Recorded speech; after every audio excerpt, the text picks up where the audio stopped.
ये कहानी एक ऐसे प्लेन की है जो कुछ खराबी की वजह से टाइम ट्रेवल कर वर्ल्ड वॉर के टाइम में पहुंच जाता है, जहां पर वर्ल्ड वॉर 2 यानी जंग हो रही थी। कहानी के शुरू में एक प्लेन को दिखाया जाता है। उस प्लेन में कैप्टन और पायलट थे। कैप्टन कहता है कि मौसम बिल्कुल साफ है और हम लोग 1 घंटे में पहुंच जाएंगे। सब कुछ बिल्कुल ठीक चल रहा था, पर अचानक से प्लेन की सारी डिवाइसेस खराब होना शुरू हो जाती हैं। तभी कैप्टन कंट्रोल रूम से राब्ता करता है, पर वो उसे बताते हैं कि प्लेन में कोई खराबी नहीं है और आगे भी मौसम बिल्कुल साफ है। ये सुनकर कैप्टन थोड़ा सुकून का सांस लेता है, मगर थोड़ा आगे जाते ही उन्हें अपने प्लेन के सामने एक बहुत बड़ा तूफान नजर आ रहा था, जिसे देखकर कैप्टन और पायलट घबरा गए थे। अब कंट्रोल रूम से राब्ता करने की भी कोशिश कर रहे थे, मगर अब मौसम खराब होने पर कंट्रोल रूम से भी राब्ता नहीं हो पा रहा था और उनके सामने बहुत बड़ा तूफान भी था। कोई और रास्ता न होने की वजह से उन्हें इसी तूफान से गुजरना था। अब प्लेन में बैठे हुए लोगों को सीट बेल्ट्स लगाकर संभल कर बैठने का कहा जाता है। जैसे ही वो तूफान से गुजरते हैं, उस जगह हालात बहुत खराब हो गए थे। प्लेन में बैठे लोग सभी डर के मारे चीख रहे थे। कैप्टन और पायलट ने प्लेन को तूफान से तो निकाल लिया था, पर तूफान से निकलते ही अचानक ही रात हो गई थी।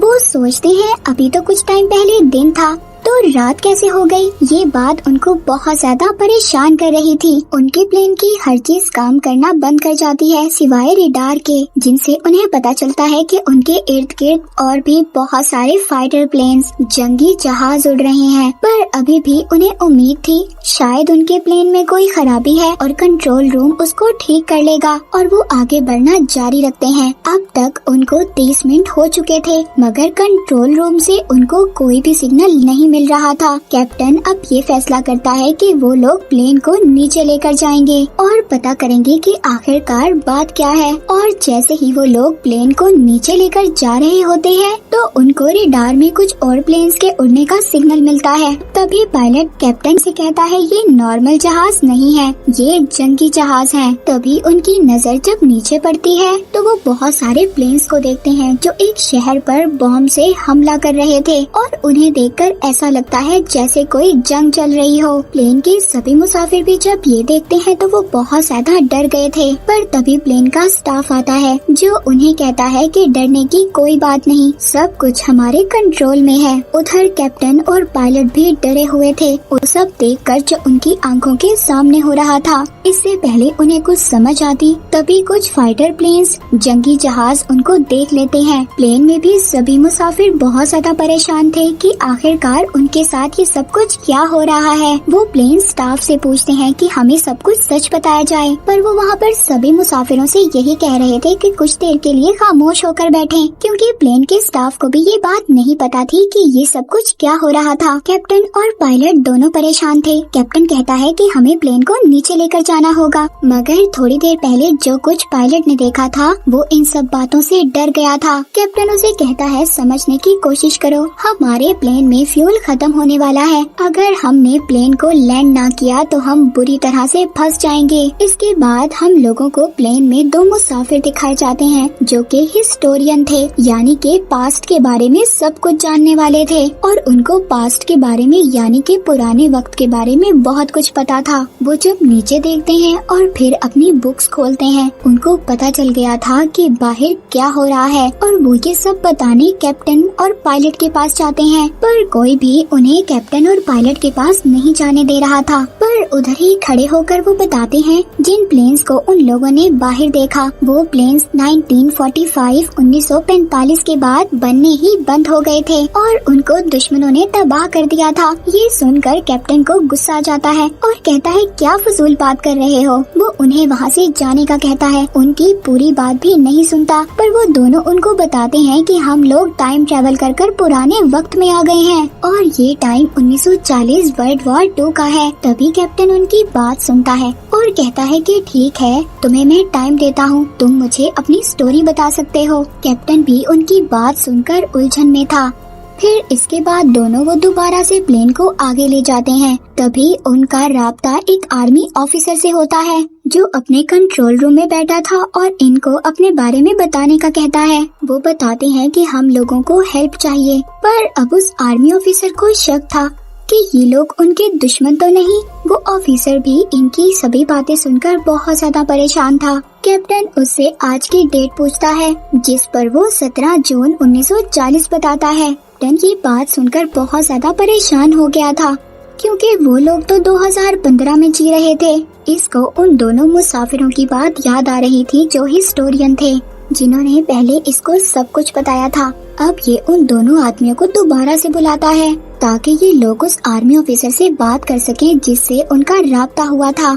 वो अब अपनी हिस्ट्री की बुक्स को चेक करते हैं और उस आर्मी ऑफिसर को बताते हैं कि बहुत बड़ा जहाज डूबने वाला है। वो आर्मी ऑफिसर हैरान था कि इतना बड़ा जहाज कैसे डूब सकता है, और वो ये बात जाकर अपने बाकी आर्मी ऑफिसर्स को बताता है। उधर वो दोनों आदमी जो पास्ट के बारे में जानते थे, वो पायलट्स को बताते हैं कि स्पेस खला में खराबी की वजह से हम टाइम ट्रेवल कर 1940 के टाइम में आ गए हैं। पर ये सब बस कुछ टाइम के लिए है, क्योंकि हम लोग यहाँ के नहीं हैं और जल्द ही हम लोग दोबारा अपने टाइम में चले जाएंगे। पर अब सिर्फ हमें उस टाइम का इंतजार करना होगा और यहाँ पर जो जंग हो रही है इससे अपनी जान बचानी होगी। तभी ये बातें बाहर खड़ा एक आदमी सुन लेता है और सबको जाकर बताता है कि हम लोग वर्ल्ड वॉर 2 के टाइम में आ गए हैं और हमारी जान खतरे में है। मगर कोई भी उसकी बात पर यकीन नहीं कर रहा था। कुछ 2-4 लोग ऐसे थे जो उसकी बातों में आ गए थे। तभी वहाँ 2 सोल्जर आते हैं जो इस प्लेन में ही सफर कर रहे थे।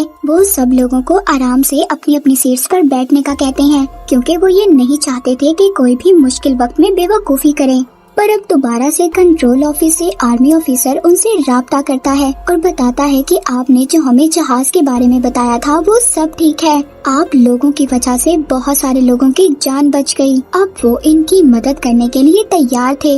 वो आर्मी ऑफिसर इनसे इनकी सही लोकेशन के बारे में पता कर रहा था, पर ये सब लोग तो जानते ही नहीं थे कि ये कहाँ पर हैं। इसीलिए ये अपने प्लेन्स की लाइट्स को ऑन कर देते हैं ताकि सोल्जर्स इनको देख सकें। पर यहाँ पर उल्टा हो गया था। कुछ फाइटर प्लेन्स ने उनको देख लिया था और वो प्लेन्स उन पर गोलियां बरसाने लगते हैं। पर यहाँ कैप्टन को एक आइडिया आता है। वो सोचता है ये फाइटर प्लेन्स जंगी जहाज तो बहुत पुराने हैं और इनकी टेक्नोलॉजी भी बहुत पुरानी होगी। इसीलिए वो अपने प्लेन को बचाने के लिए नीचे की तरफ ले जाता है। पर वो जंगी जहाज अभी भी उसका पीछा कर रहे थे। तभी वो अपने प्लेन को ऊपर की तरफ ले आता है, जिससे कि वो जंगी जहाज जो उसके पीछे थे अचानक ऊपर नहीं जा सकते थे, नीचे गिरकर ही तबाह हो जाते हैं। पर अब उनके प्लेन में फ्यूल भी खत्म हो रहा था। तभी तो और जंगी जहाज उनके सामने आ जाते हैं और एक मिसाइल से उन पर हमला कर देते हैं, जिससे उनके प्लेन की विंडो उड़ गई थी और प्लेन का बैलेंस भी खराब हो जाता है।